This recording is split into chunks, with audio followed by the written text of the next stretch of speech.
So our top story this morning, divisions within government over migration show no sign of abating. Appearing in the Commons yesterday, the Immigration Minister, Robert Jenrick, has been accused of breaching collective cabinet responsibility after blasting his own government's inability to cut net migration. So serious stuff. His comments come as a number of Conservative MPs are frustrated by the growing migration levels after figures last week revealed net migration hit a record high last year. Well, let's get some analysis on all of this from our political correspondent, Katherine Forster. Good morning to you, Katherine. I've been reading for a few days he's on resignation watch. I wonder if he might be sacked after some of these comments as well. But he's certainly tapped into a particular wing of the party. Now that Suella Braverman has gone, really trying to drum home the point that he's being blocked, as he puts it, from doing what he wants to do to try and cut migration. Yes, the Immigration Minister, Robert Jenrick, is certainly sailing rather close to the wind, isn't he, with these comments? He was considered very close to Rishi Sunak. He was a big ally. When he was brought in underneath Suella Braverman, it was basically that he would sort of keep her in check. But many people seem to think that he's gone over to the other side, if you like, in that he seems to genuinely be deeply, deeply concerned about the levels of net migration.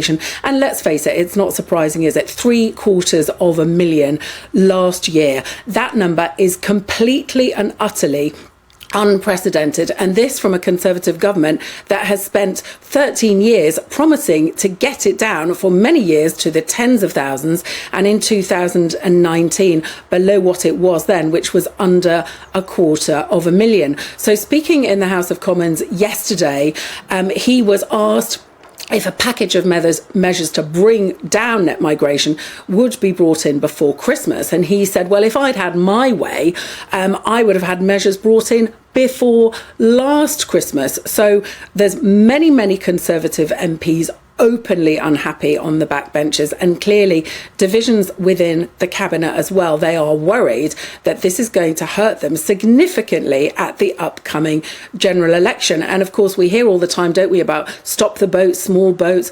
Those numbers are going down about a third. There's been huge attention on that. But when you look at the numbers, about 45,000 crossing illegally in a year, as against 750,000, you do wonder whether legal migration isn't in fact going to be a much bigger issue for voters. They have the choice to say no to legal migration. So therefore, Katherine, we're in a situation where some part of government says, look, we need these people, against, I don't know whether that's the Treasury against the Home Office or whatever, but how can we say you've got to keep 750,000 legal migrants down when we're only too willing to give them passports to get into the country?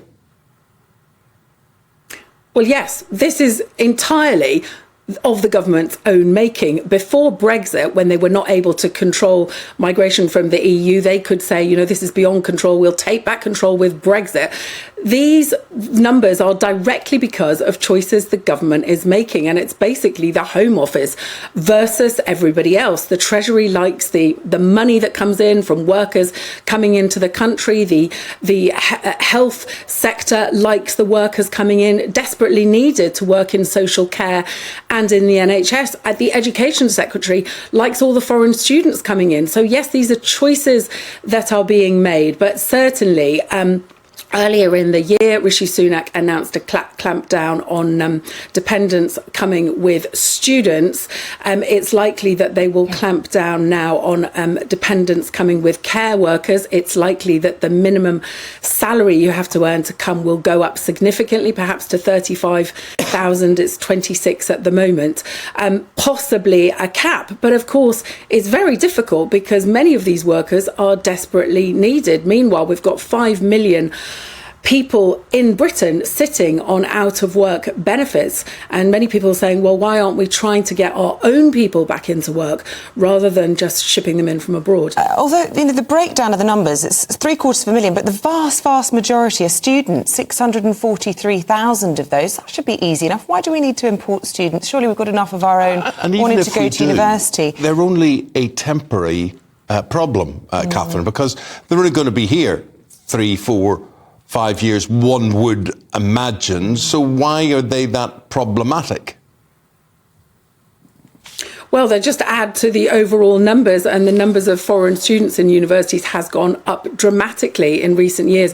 But of course, the reason the education department loves them, the universities love them, is because they often pay around double in tuition fees what UK students pay. So it's financially really in the universities' interest. But of course, the thing is, 750,000 more people, all the people need housing, even within the university sector. There's now huge problems in that universities often don't have accommodation to put up all these students, and you often have the ridiculous situation of students going to university in one city and having to live somewhere entirely different. So there's a lack of infrastructure.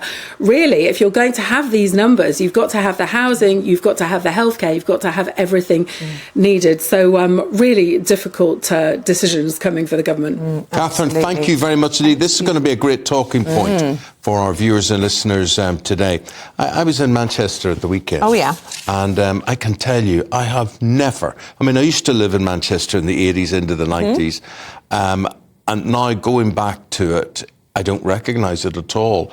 It is full of apartments, full of flats, and I mean full. There are tower blocks absolutely everywhere. Now, are these students? A lot of people say they're Chinese students in particular who buy into these apartment blocks and whatever.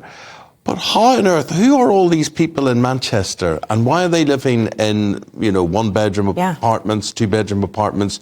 What do they work at? Where did they go? Manchester, I'm saying this, you might be looking at me saying, what's he going on about? No, not here? at all. But the landscape of Manchester, the visual landscape, dramatically changed. Completely Even different. the town I grew up in, Woking in Surrey, now it has tower blocks. It's got huge, tower blocks. But, the number, 750,000 people, is equivalent to a new city of Glasgow or a new city of Cambridge each year. So that's why these big cities and towns are suddenly expanding upwards, because obviously there's a limit to how far they can go out with the green belt. It is a problem, but it certainly seems to me that the students is an issue. I know that the government are bringing in this limit from January on the dependents that come. I mean, it seems crazy that these students can be coming from Nigeria and bring their three children and husband and that be fine. What I'm going to say is this. Let's take the care sector as an example. Our care sector could not work in this country without these people. And this is not me or Isabel sitting saying, oh, you shouldn't let them in. We're letting them in for a reason. We're letting them in because A, they're needed. B, nobody here wants to do the job as well.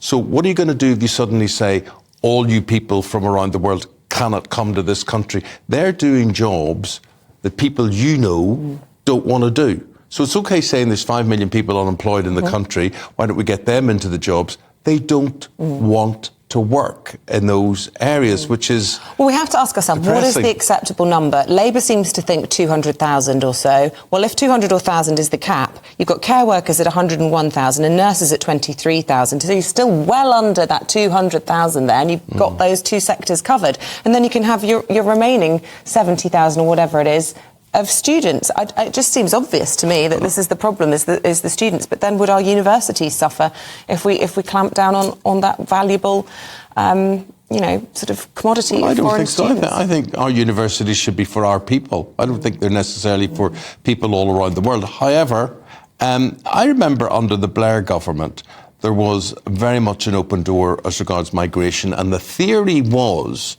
that the more people they let in from around the world, the more likely they were to vote Labour, the more likely they were to skew the voting patterns off the country. And it was that part of the problem? Is that part of the problem? But you've got obviously the Treasury here saying, and commercialism winning, saying, we need people to fuel the economy and to work in these areas, or else we'll sink. No growth, And then you've got the Home Office, whatever, saying, well, why are we bringing everybody in? But then the Home Office grants the licences for people to come in. It's a huge tension. You want growth, but you don't want immigration. Well, then how are you going to square that circle?